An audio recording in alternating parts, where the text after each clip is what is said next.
I'm just going to make some very, very general remarks. I want to make two sets of very, very general remarks. The first about the report itself, and the second, I hope this is of use, and if it's not, it'll be short, so don't worry, just on where we are and where we're headed in the Brexit process, perhaps with a particular regard to regulation. On the report itself, the aim of our report isn't to say, oh my God, we're doomed. The aim of the report is to say, based on the best available evidence, and in the case of the authors, a professional career spent researching these things, how might this process impact on health provision in this country? And the simple rationale, again, my interest isn't in being leave or remain or refighting the referendum. It is in our country being prepared for what comes next.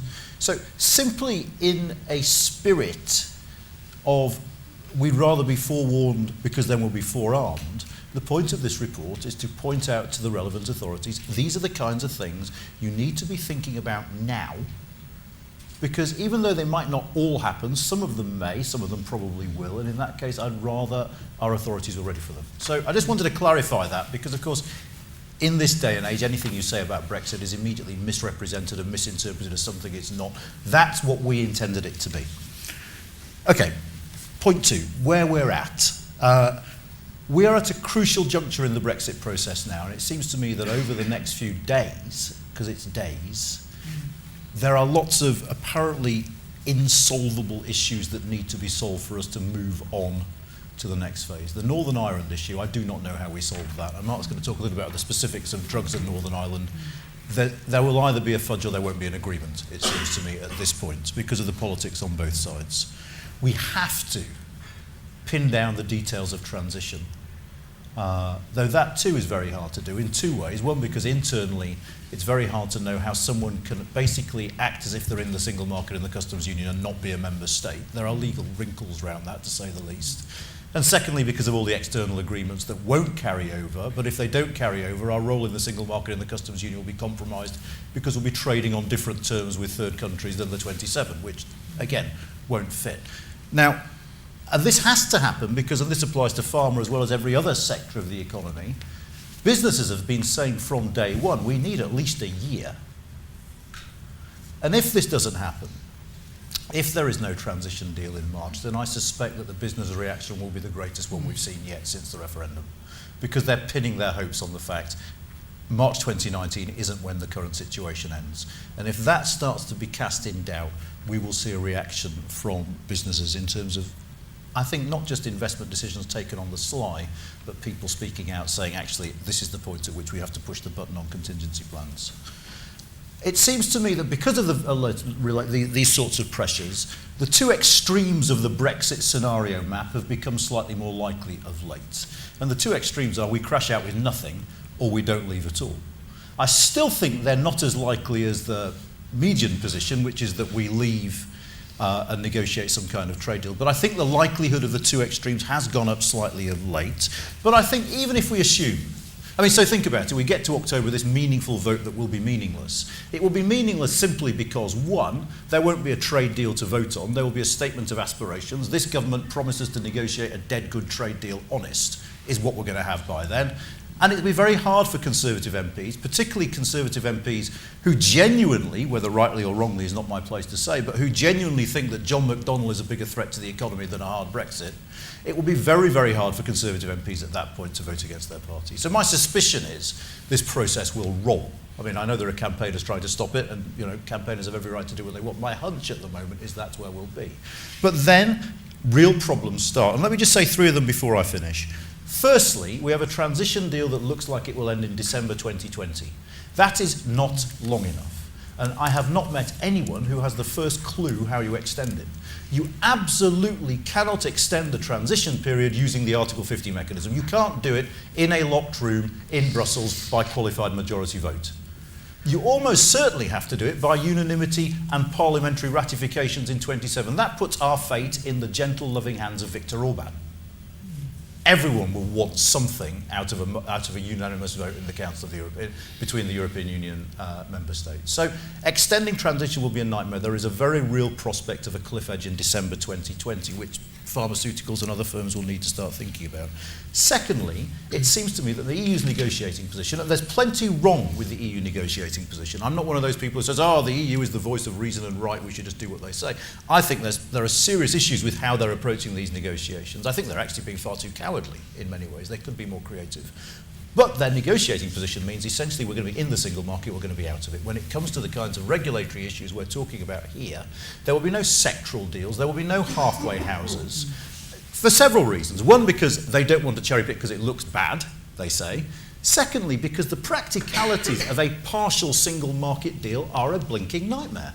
They're a blinking nightmare, one, because they've got the Swiss deal, which they're doing everything in their power to get rid of because they hate it because it's too complicated. They're a nightmare, secondly, because I might say I'm exporting pharma products, but if one of my pharma products ends up in a lawnmower somewhere, someone's going to want to sue me for breach of a single market agreement that is inherently impossible to implement. So I don't see I think this is an all or nothing when it comes to regulation, and insofar as we get special regulatory deals, they will not amount to much, and certainly I would suspect will not cover the pharma sector. The final thing I'll say is, even if I am wrong, and God knows I'm wrong all the time about Brexit, but even if I'm wrong again on this, one final thing to flag: even if we manage to sort out transition, negotiate a trade deal that addresses some of these problems of regulatory compliance through some third-party mechanism, I don't see how we get that ratified in 27 member states. If you think back to TTIP, the striking thing about the TTIP debate in many member states was that they were allergic to any form of dispute resolution mechanism that wasn't the European Court of Justice. We, of course, our government, is famously allergic to any sort of adjudication mechanism that is the European Court of Justice. How you square that with 28 parliaments accepting the same deal, I do not know. So I suspect that the future for pharma, as in other industries, when it comes to regulations, is going to be a rocky one, because we're going to be dealing with our European partners from outside of their regulatory framework. I'll leave it there. I wanted to begin by trying to explain the link between pharmaceuticals and research, just in case it's not obvious to everybody that's here. I imagine it's not necessarily obvious to everybody that's here, but clearly research in respect to pharmaceuticals then is essential for the marketing, the production and the marketing of pharmaceuticals. Actually, it's probably not obvious to some of you, but there is a direct link there. We need to have high-quality science in order to produce high-quality, safe products that actually work as well. I mean, that's really important. So there is this connection then between pharmaceuticals and research, and there is more to say, and perhaps again it will come out more in discussion. Now, in preparing for today, I emailed you, or emailed someone else, and then you emailed me back and said, right, Mark, focus on some points that the audience can take away. So I'm going to try to do that. But I'm going to try and do that in respect of some things that haven't necessarily been highlighted thus far, but I'm going to try and highlight them in relation to this matter of pharmaceuticals and research. Now, the first is, well, at the broadest level, my research is interested in global bioethics standards. So that's been a core focus of what I'm interested in anyway, prior to Brexit. But with Brexit, I've had to think through, well, what are the implications for UK participation in the setting of global bioethics standards of Brexit? Well, at the moment, the UK participates in the setting of global bioethics standards because it is it is a part of then the European Union, and the European Union has a seat at the table, say in relation to setting bioethics standards that apply to clinical trials. So upon Brexit, the UK then is leaving the European Union, but then also leaving or walking away from its little part in that seat at the table.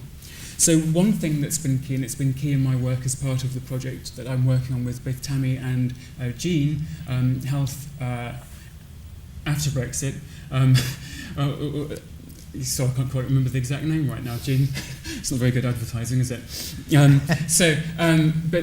But one of the things I've been looking at is actually the importance of trying to navigate a way forward. So the MHRA, for instance, getting some sort of seat at the table of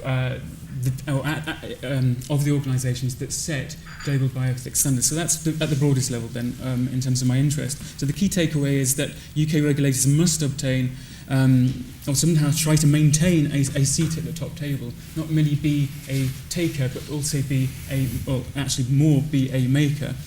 The second level is, of course, the UK-EU level, and I think something to reflect upon there, and the key takeaway, I'll start with the key takeaway, is that the fewer barriers there are to the free movement of knowledge, so knowledge moves, knowledge is actually global, and the fewer barriers that there are to the free movement of knowledge and researchers, patients, and ultimately products, so pharmaceuticals is what we're looking at in this session, the better. That's what we've, through our project, learned essentially from the stakeholders that we've engaged with throughout the United Kingdom. So it's not just England, and that's I'm coming on to that. We're not just looking at England. Brexit isn't just about England. We live in the UK. So something else to note is in relation to, say, the clinical trials law. At the moment it's a directive, but the clinical trials regulation will apparently, we're told, by the European Medicines Agency, be coming into force post-Brexit. Now that means essentially then that it will not have been, it will not have become part of United Kingdom law, and would have to be then brought into United Kingdom law by a separate UK legal instrument. I think talking to stakeholders then, that is something that would have to happen. Essentially, that is something that seems to be very, very strongly desired. But in respect of clinical trials, merely bringing into law that's coming from another legal regime, the European Union, is insufficient.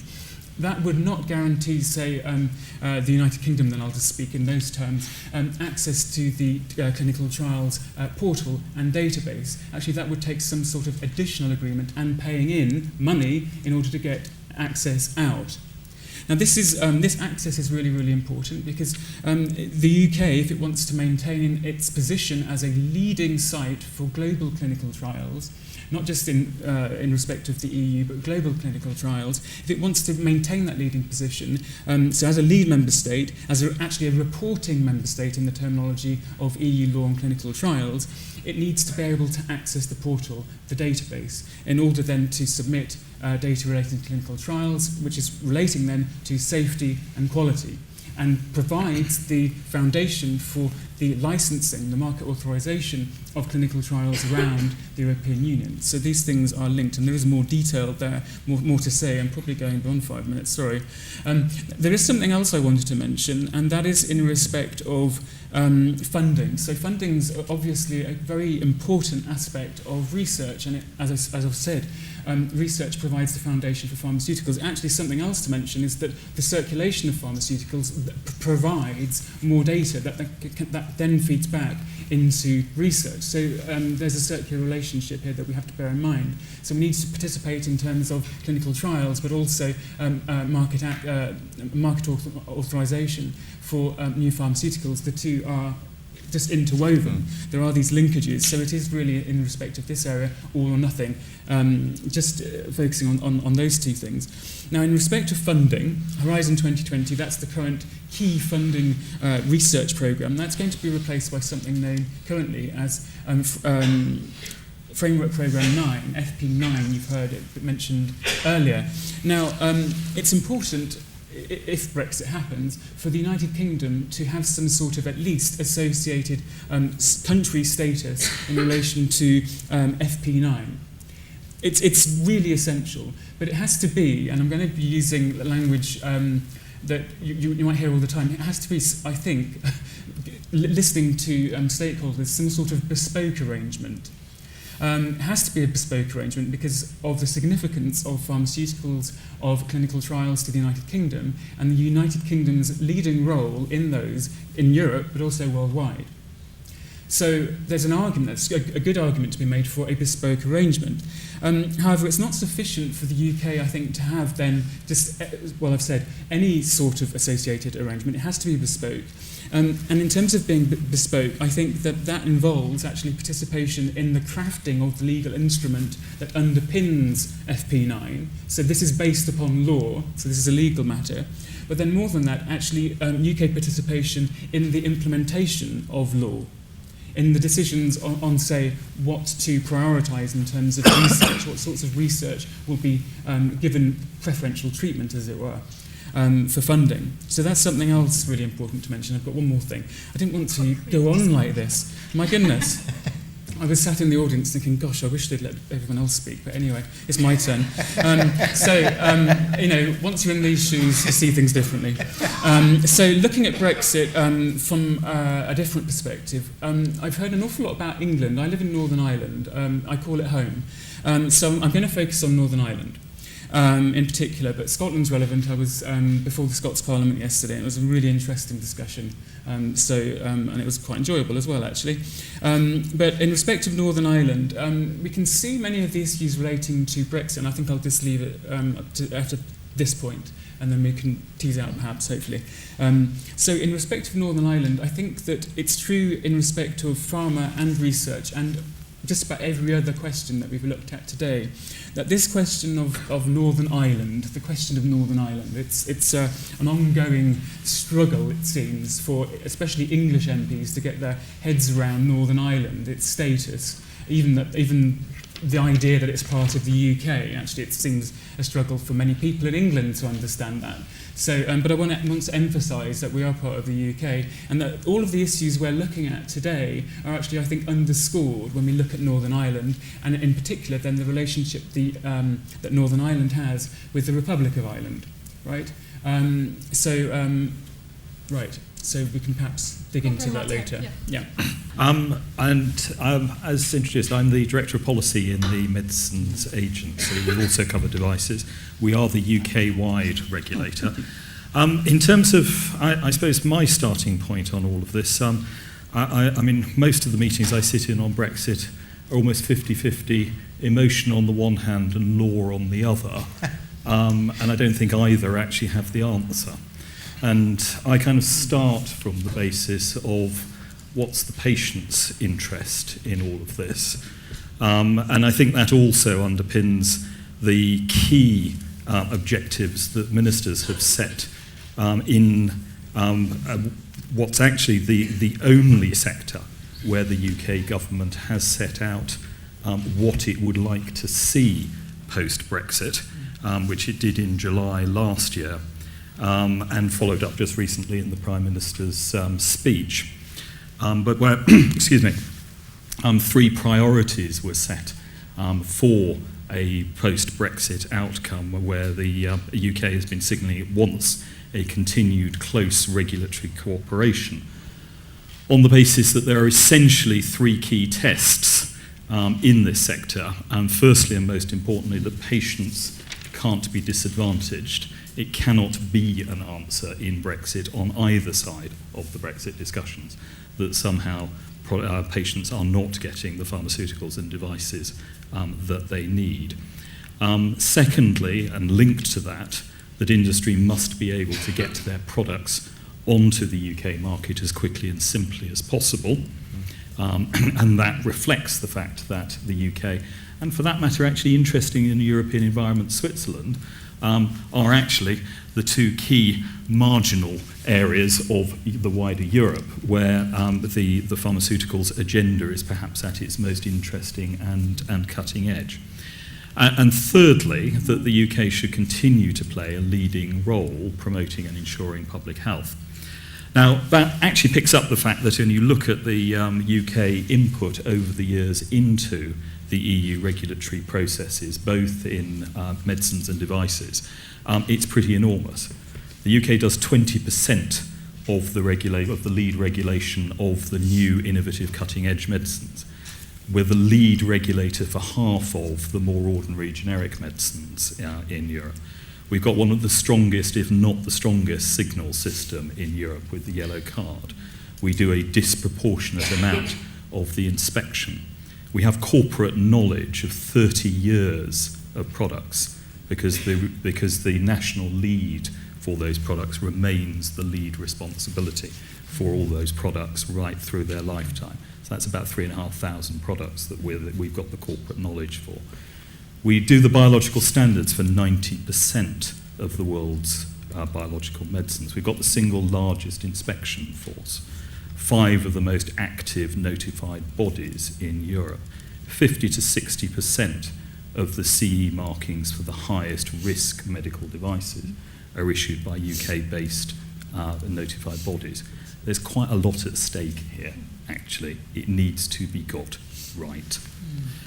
Now, in terms of the options that are being worked up here, the UK government's been absolutely clear, and the agency has been has been right at the centre of promoting this, that the best outcome out of Brexit is a continued close partnership. It's our view that patients in the UK and across EU27 have benefited well from the close regulatory links that have existed over many years. And the answer, frankly, isn't around further fragmentation of an agenda which, as Mark has reminded us, is as much global as it is regional and the like. That said, we've been active, and the whole of the government has been active, and indeed on both sides, in terms of preparing for the two key scenarios of where we might find ourselves post-Brexit. The one scenario in a close working relationship, a sort of Europe-wide relationship where effectively the EU system evolves and develops into something that is more Europe-wide, a bit more flexible and the like. Or the alternative scenario, which is that the UK is operating in a rather more standalone way.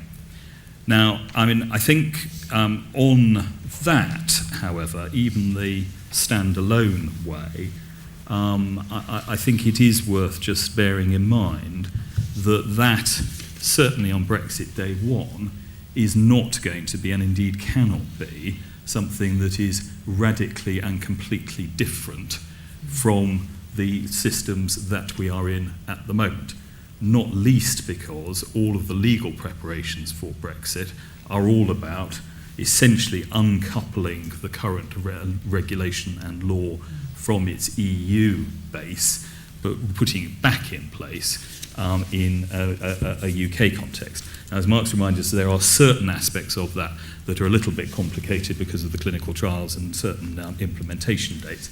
But the basic principle is not around a completely different regulatory approach just for the UK, certainly in terms of what are the rules, what are the legislation, and what is the material that and the evidence that companies will need to be producing in order to do the regulation.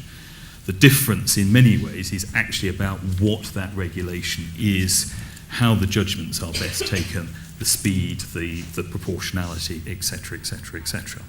And I think it is also worth bearing in mind that actually in many ways the big regulatory challenges are only incidentally European here.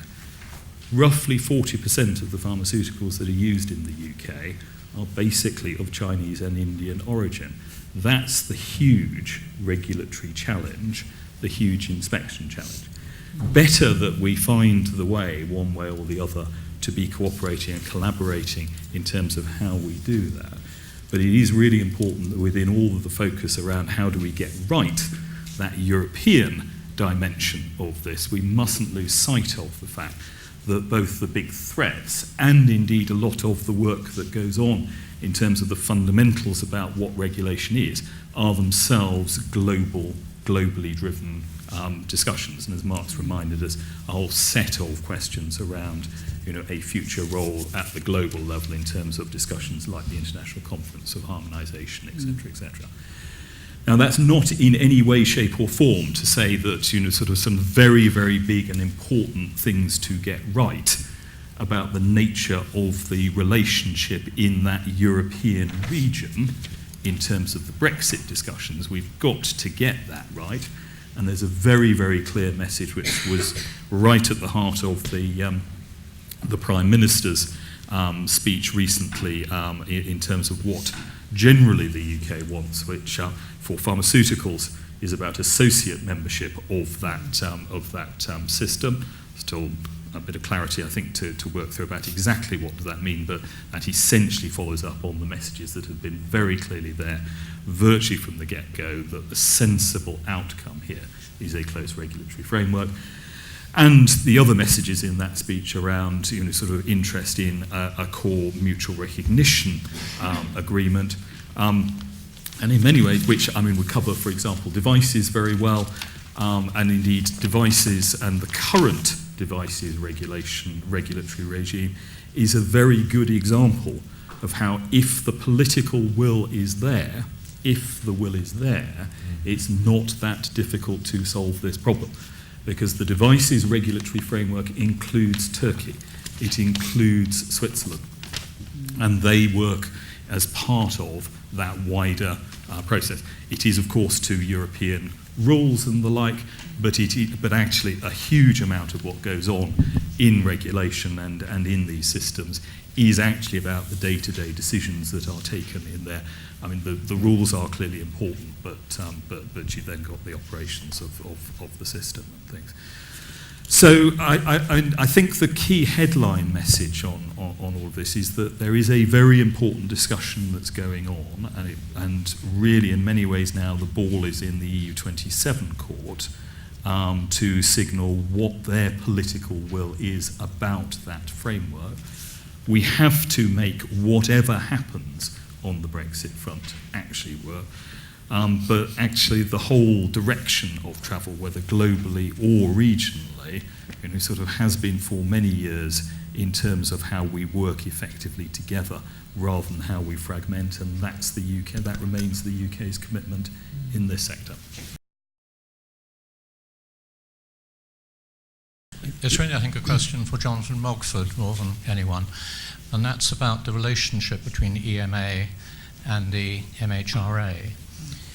If there was complete divergence between the EMA and the MHRA, that would, I think, be a disaster for the pharmaceutical industry.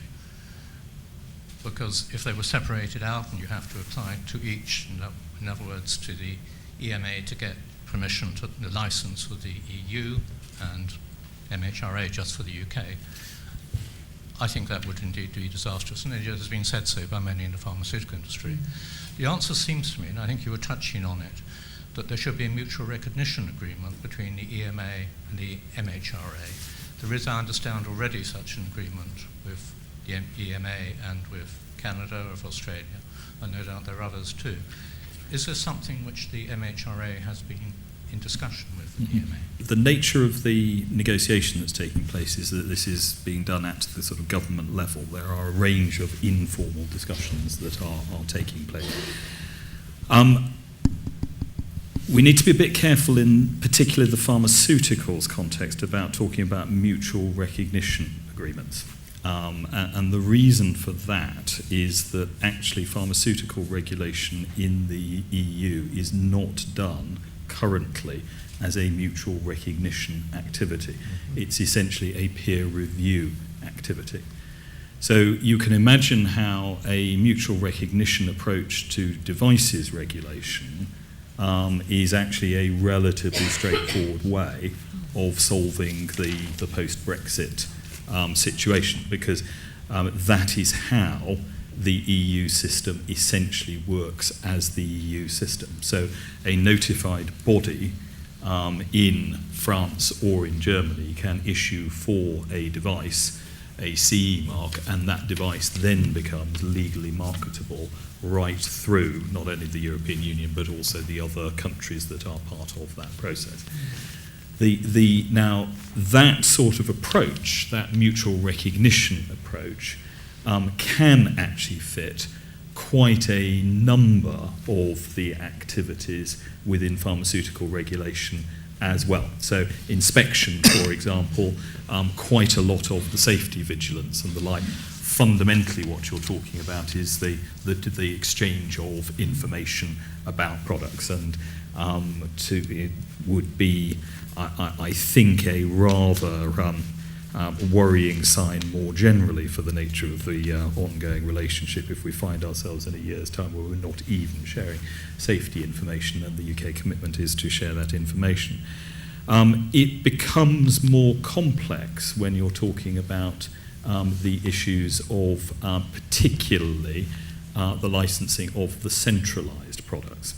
And those are the relatively small number of products that are the sort of the highly innovative biotech products. And that is where and in many senses the logic of what the UK has flagged, which is that there is a clear public health win-win for both EU27 and the UK in finding a way for the European countries to continue to collaborate in an active manner on the regulation of those products. Mutual recognition is probably not something that the European side would be particularly interested in agreeing, I think. Thanks for highlighting the situation post-Brexit in terms of perhaps an empowered pharmaceutical industry, potentially with less regulation if trade agreements come into force consequently. I wonder, how could we bolster not just the MHRA or the body that follows on, but the patients themselves, say in terms of the limited role the CQC has in ensuring that patients' experience of taking medicines currently, is there a possibility of introducing a body that can actually properly, substantively represent patients' experiences of medicines and side effects, etc.? One of the, apparently one of the criticisms of the current regime that applies to pharmaceuticals and medical devices is that there's an awful lot of law and detail and I suppose an awful lot of regulation, in short. So that's a criticism. So I'm not quite sure, although I'm, in my research I try and think about ways of bolstering avenues for participation by those that are governed by different regimes. I'm not quite sure, though, in light of the critique that's usually targeted at the regimes that we have right now, if there's space for even more, so to say. So I don't know if that probably doesn't really help. Can the CQC have more teeth or to represent those interests? I'm not competent to answer that question. Jonathan, what about, say, something like the yellow list? That, I mean, do you want to talk a bit more about that? I mean, that's sort of where patients report back on side effects of pharmaceuticals. Yes, I mean, it's an important and I think evolving area, and one which both at the national level and I know also at the European level, there is an increasing amount of work and interest in terms of how to get, sort of the range of voices and input and views that you want and need in good quality regulation. And quite a bit of work, and certainly, for example, in some of the work that's being done in the vigilance committees in the EU side, they have been experimenting, exploring some of the open hearings and the work to actually get more direct representation in that space. It's a consistent set of discussions about how can you get a good and effective input into the work of regulators, perhaps generally questions around some of the direct work on specific product licensing.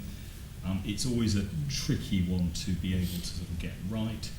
As you mentioned, you've got the yellow card system, which is certainly in the UK a major route by which we in the regulator aim to be getting reports both from patients and from clinicians about adverse reactions on products which feed into that safety vigilance and monitoring. But it's clearly an active area. I think it's probably one of those areas that's in addition to the sort of core regulatory challenge of Brexit, but certainly one that we've got on our radar. Let's have a question in the middle here.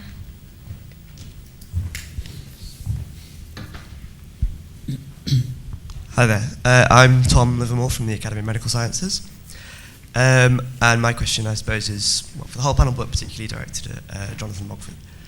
So you outlined at the beginning the role of the MHRA in supporting a large amount of the EMA activities, and I think we were all probably impressed by those statistics about the role that it plays in various different scientific assessments.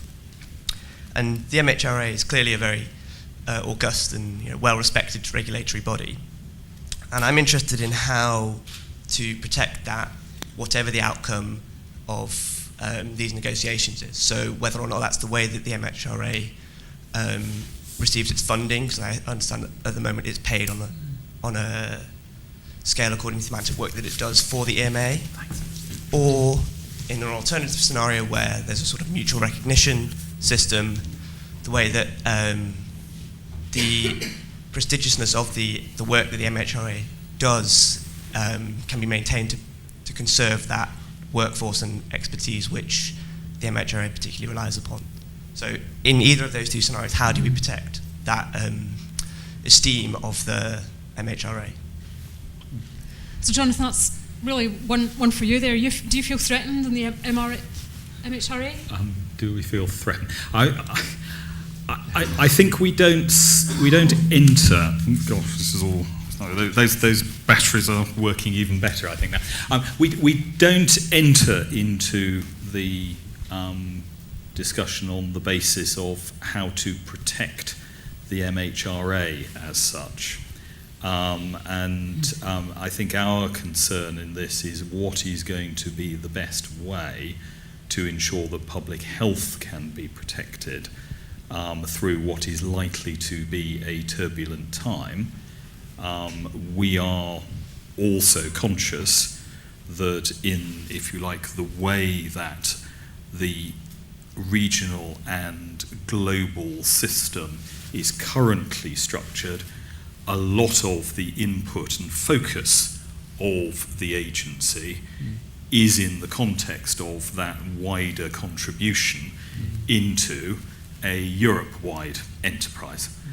I think the open debate and challenge at the moment is against the different scenarios of where we may be post-Brexit, which broadly boil down to some form of ongoing partnership or some rather more standalone operation. What's the public health and patient interest added value that will continue to be needed, and what do people recognise will be needed? And critically, as you reminded us, how is that going to be paid for?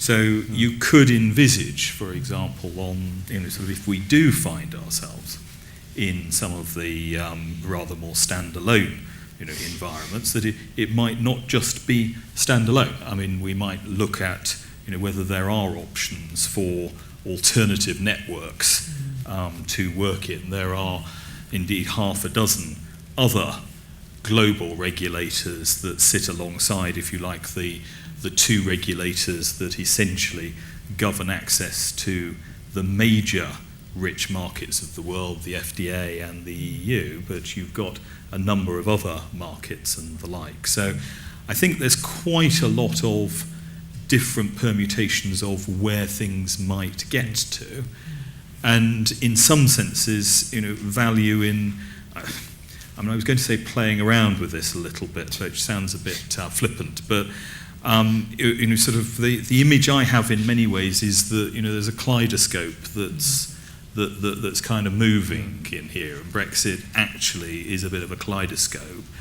in a global context.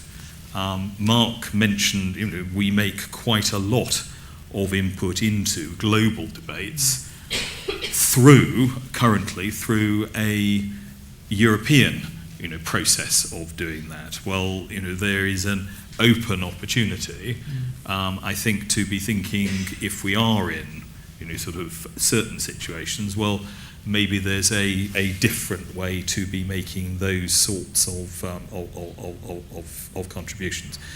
But essentially, that all has to make sense to and be brought into by a whole range of different interests, I think. So there's a conversation and a discussion to continue to take place, which we're very sort of conscious of not wanting to be seen as how do you protect a UK regulator. It's actually how do you make sure that European and global public health is best protected, and you start from the patient perspective. So there have been quite a few questions already about the role of regulators here. Not surprising, because you're both here talking about that.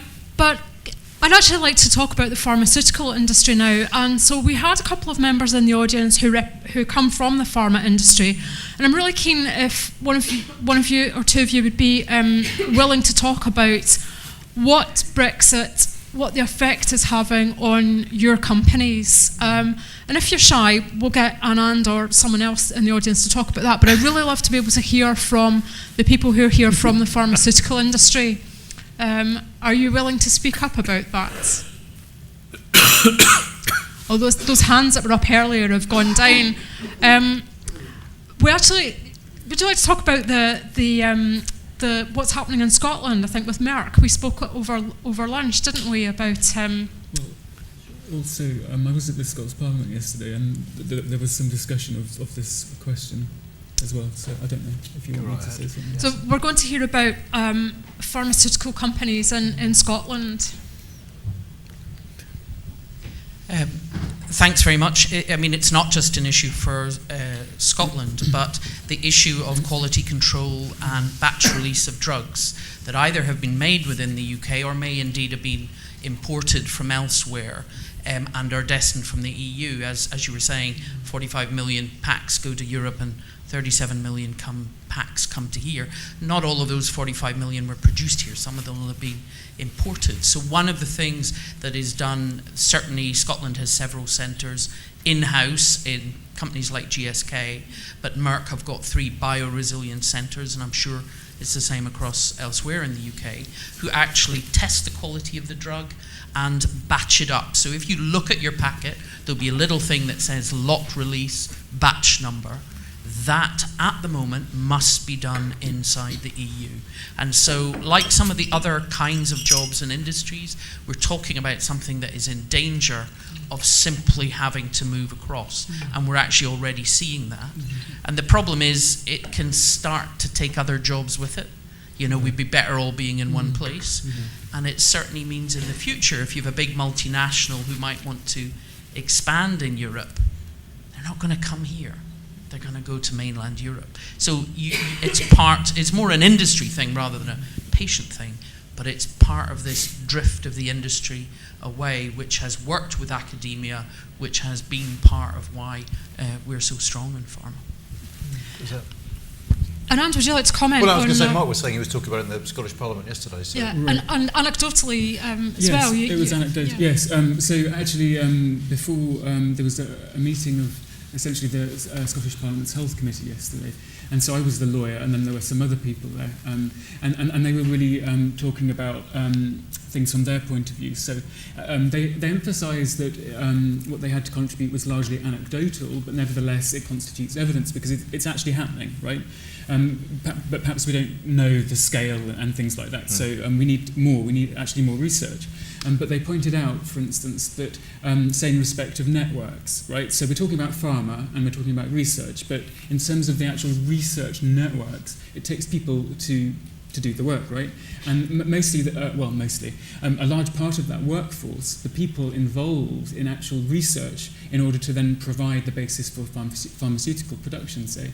The testing of pharmaceuticals and so on, the clinical trials, a large proportion of that workforce actually comes from outside the United Kingdom in what's currently the rest of the European Union.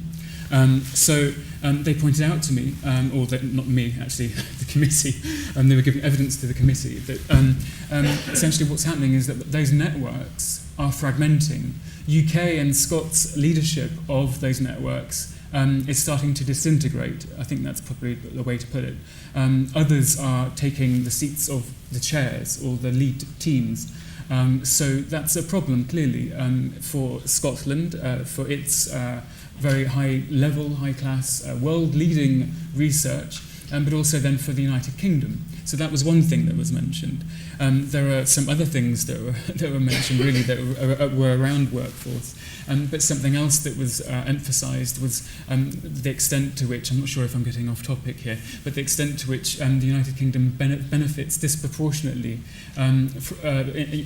disproportionately, I'll just leave it there and explain the detail, but it benefits disproportionately from EU funding of research. And so there are grave concerns that because Scotland in particular is a key beneficiary, say the University of Edinburgh, or Glasgow in fact, there's a representative from Glasgow yesterday, because Scotland benefits in particular from that research money, there are grave concerns there. So could I just point out a statistic, actually? Now this is actually a statistic referencing, and it's actually drawn from the Wellcome Trust's own report issued earlier this year, I think in February. It may have even been January, so excuse me. But it's actually, I think, a global figure for funds coming from Horizon 2020. So it's the predecessors to what will be FP9, whatever that's called. And between 2007 and 2013, the UK received 8.8 billion euros from Horizon 2020. Now, the contribution is estimated, but it's estimated at this figure, 5.4 billion. So putting in 5.4 billion or thereabouts and getting out 8.8 billion. And Scotland then, so we have, I think, an MSP here today. Am I correct? Oh, pardon me, yes. So we have an MP here today from Scotland representing people, some of whom are researchers, I imagine, but people then around. You mentioned the cluster of people who are benefiting from the researchers that are there. An awful lot is generated just from having research clusters in place in Scotland, elsewhere in the UK. But this is created, it's made possible to some extent, in large part perhaps, by EU funds. Can I just say something on EU funds? Because it does strike me that people make this sort of easy assertion that, well, look, we'll keep paying in to the bits we want to take part in, so that will be fine. And it strikes me that there are two problems with that argument. The first problem with that argument is this will be in a context where the EU member states are at war with themselves over the budget, because one of the implications of us leaving is that the budget gets very, very tight indeed. So EU budgetary debates that have always been poisonous will get more poisonous, okay? And I find it very, very hard in those circumstances to imagine a situation where we become a net beneficiary of any scheme we're paying into. That is to say, at a minimum, the European Union will say, sure, you can participate in this programme, but what you get out will equate precisely to what you pay in. We're no longer going to have a situation where you're getting out more than you're paying in, because we're strapped for cash as it is. That's your fault as far as we're concerned. We're not going to give you even more. So that situation will change. So I have one more point. Sorry. That's right. I didn't want to hear my own voice, but although, but something else that came out yesterday, and all of this will be published, so it's nothing that's privileged as such, but something else that came out yesterday, and I kind of alluded to this point right at the start in my lengthy spiel, was that actually, well, there's a question: who will lead? Who will be playing that leadership role in FP9, so the successor to what's known as Horizon 2020? Who will be playing that leadership role? Another key concern that was put before the Scots Parliament's Health Committee yesterday was this very question. And a deep concern then that, well, in particular then, questions about what is prioritised, what is the focus of research, will not be necessarily decided with UK representatives, researchers in the room. It's a really important point. Ultimately, it's people, the society at large, patients that need to benefit or do benefit from health research. But there is a question as to what is being prioritised. Is it high-tech, for instance, rather than prevention? Lots of other things that have to be decided in terms of priorities. But if the UK or its researchers are outside the room. It's UK people who are lawmakers. They're outside the room because they're just not in council anymore, in Parliament. But also in terms of implementation, maybe lawmakers, but then also people such as yourself, my colleague here. They may play a role in the strategic direction, implementation of these funding programs. But if they're not in the room, they can't shape debate. They can't get a focus on the things that we need or we desire to be the focus of attention by money, by research. And that's to the detriment of patients, of society at large, of industry as well. So. Okay, thanks, Mark. Let's take another question. If we just go, it'd be really good if we could hear from scientists in the EU.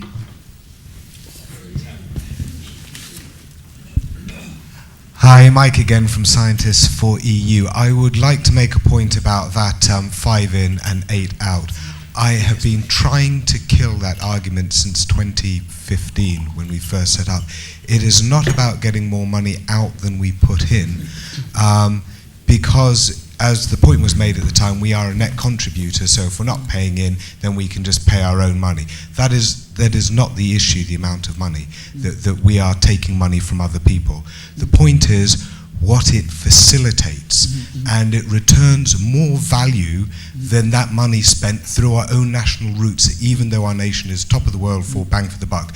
The point is we get 40% more impact on international collaborations from our work than we do from domestic-only research.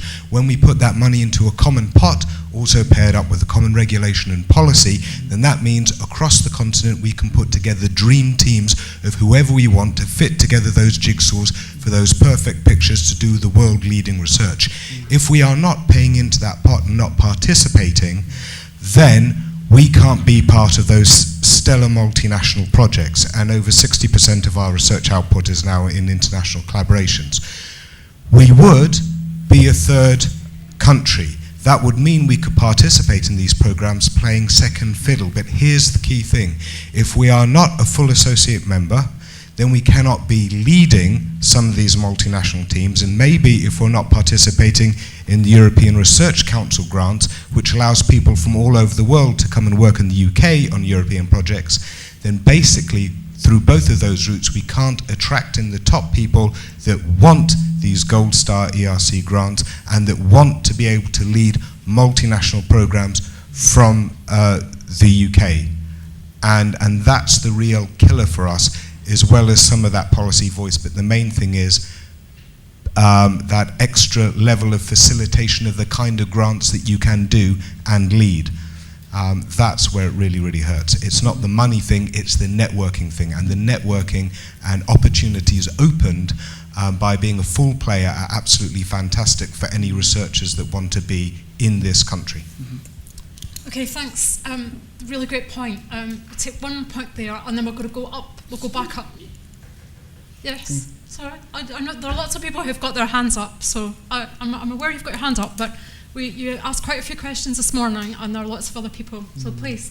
Thank you. I just want to clarify a little bit about the notion that mutual recognition is relatively easy and not really a problem. There's a really good blog by Professor Steve Wetherill, who's at the University of Oxford, which I can point people to, that explains more detail about this. What Theresa May has asked the UK for in terms of mutual recognition is more than we currently have as a member of the EU. Yeah. Because she's asking for mutual recognition without all of the other institutional, constitutional, legal and structural supports that make mutual recognition work in the EU context. She's asking for mutual recognition without any of those things. So I can see you doubting, so we can talk about this over coffee, but I don't see that mutual recognition is the easy fix that it seems to have become in the public narrative about this. I'm not saying that we can't do it, but we do need to recognise what it is that we're asking for. The other very quick point that I want to make is we shouldn't lose track of the fact that in these negotiations, the EU is obliged, constitutionally obliged, to think about protection of health. It's got a constitutional obligation to prioritise the protection of health in all of its policies and activities. So the Article 50 negotiations, the future relationship with the EU, those are part of the EU's policies and activities, and the EU's obliged to think about the protection of human health in that. So that's something that our negotiators should be leaning on. We should be encouraging them to say, oh, well, you're saying no sector deals, but what about your obligation about health protection? Great, thank you. Well, we've got a point right up in the corner there. Can you hear me if I shout? No, it'd be great if you could just wait for the microphone. Thanks. Cheers, hi, thanks. I'd just like to just perhaps raise something with Jonathan, actually picking up where something he was just saying a little while back. Could you speak up a bit? Because can you, weirdly enough, with the microphone, we can't hear you as well as when you're shouting. Can you hear me? That's this one. All right, otherwise I'll shout, don't worry, if it's easier. So just a couple of things, picking up on what you were saying earlier, really. The first, about sharing information, because you indicated that the prospect of continuing to share information and participate in that sort of way. You've got a big problem there. Article 7 of the draft withdrawal agreement explicitly says that we won't have access to the databases, etc., afterwards. So we won't have access to pharmacovigilance networks. We won't have access to the clinical trials database. We won't have access either to the new database that's being created for devices, which we may or may not be a participant to, depending on when transition is. So in relation to those, because as it stands at the moment, we'll be cut off actually from that. And if we pass on information, then you're raising other problems of sharing that, because then you'll be in contravention of data protection. So either there has to be an agreement in relation to that, or we're in contravention of data protection. So that's my first sort of problem I think you're going to have, if that is the approach that the MHRA are now taking. On this, I was a little bit surprised. The second point is you raised about devices and recognition of that, and Turkey.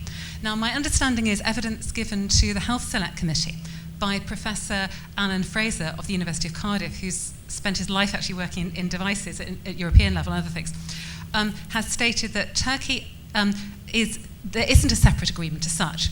So Turkey does allow only CE marked medical devices to be sold, but doesn't participate in the EU regulatory structures. So it does say it's going to opt into the devices regulations, but again isn't part of it. So my understanding is that the only situation where there's actual mutual agreement at the moment in terms of devices, in terms of this, anyway, certainly not Turkey. Switzerland definitely is, yes. But nonetheless, of course, you're then subject to the negotiation challenges around that, but yeah. Would you like to make a very brief comment on that? Because I'd quite like to fit in another couple of questions. No. But I think a number of these points actually sort of come back to, and I wasn't actually seeking to say that mutual recognition is easy in that sense, but the point is it's a relatively straightforward solution if the will is there to make it work. We perhaps explore a little bit more deeply what Turkey actually does. I know my colleagues sit in quite a number of meetings in Brussels with people from the Turkish administration who are issuing CE marks and the like. What has been going on in the devices regulatory framework has been a concentration of the nature of the CE marks that are issued, particularly for the higher risk products and the like.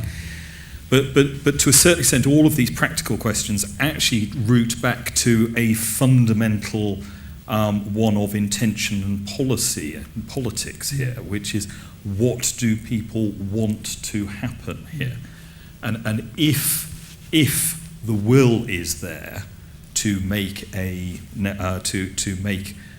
wider network work, actually it's a relatively straightforward set of things that can be put in place to make that work.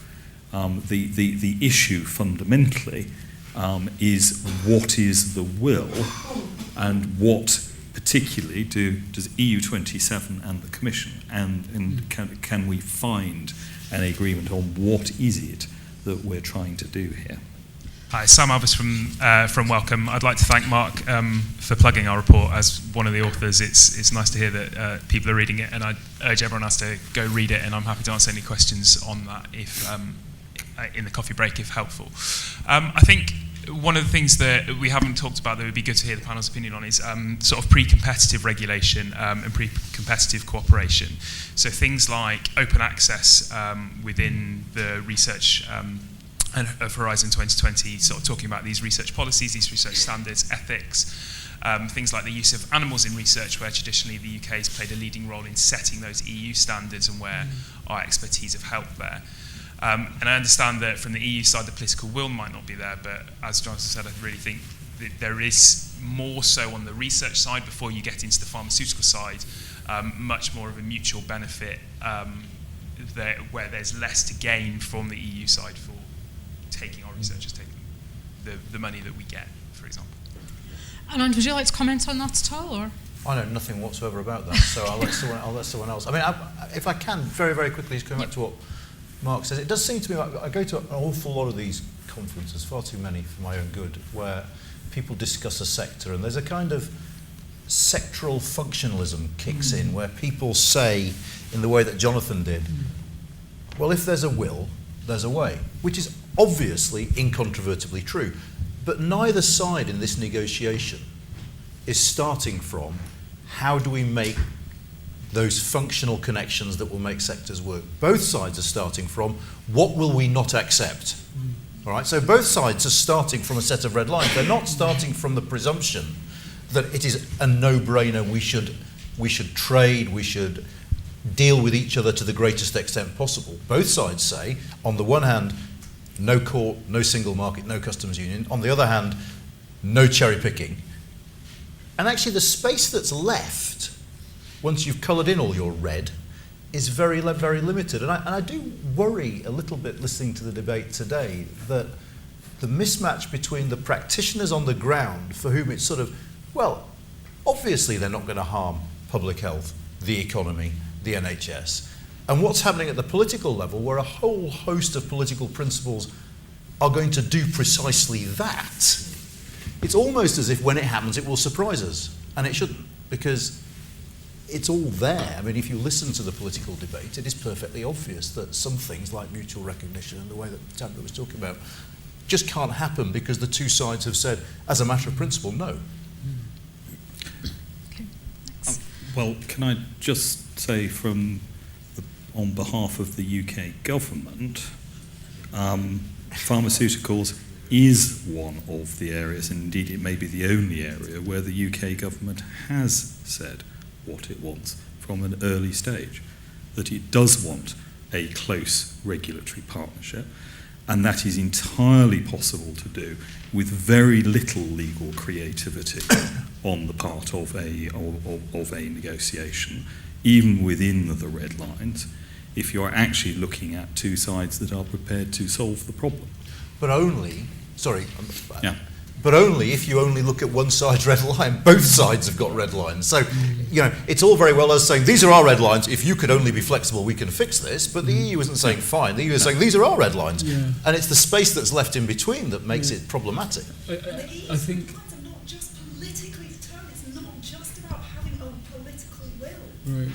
Could I just, sorry Tammy, Tammy doesn't need a microphone, everyone.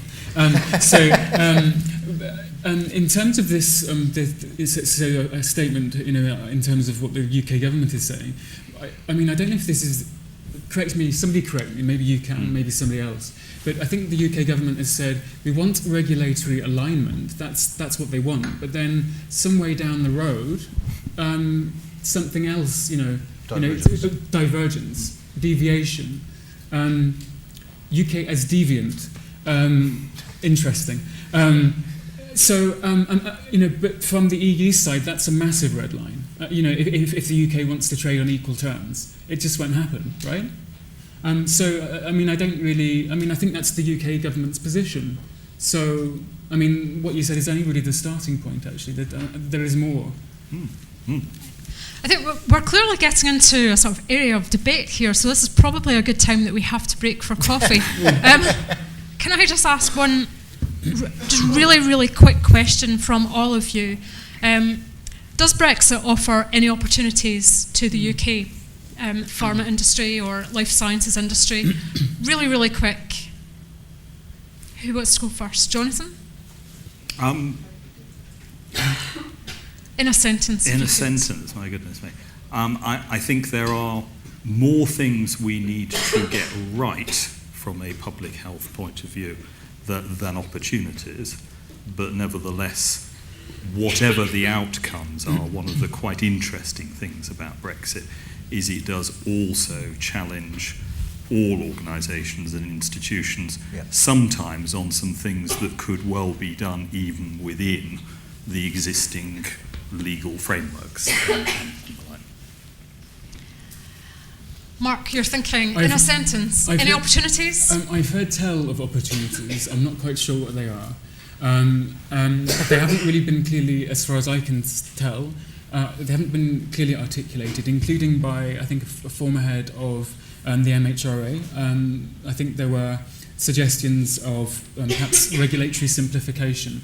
However, there are problems there in terms of detail. So the devil's in the details. So if we're talking about simplifying regulation, then what are we simplifying exactly? What about regulation is to be simplified? How would that place the UK out of kilter, looking ahead, with the EU? So in terms of becoming a deviant. You like that word, do you? Yes, well, yeah. Deviancy doesn't necessarily bring rewards, and I don't think opportunities. So I think there you go, full stop. Anand. Well, I mean, just to build on that point, yes, no one in their right mind claims that EU regulations are perfectly drafted, clear, comprehensible, and so on. But if you look at the REACH directive, okay, and British companies moaned about the REACH directive, it's too complicated, it's burdensome and all that. But actually, if you talk to those companies now about REACH, they're saying, but you're not thinking of leaving it, are you? And that is the trade-off, isn't it? Yes, you could make these regulations better, but if the cost is your ability to trade with other European countries, then the trade-off probably isn't worth it.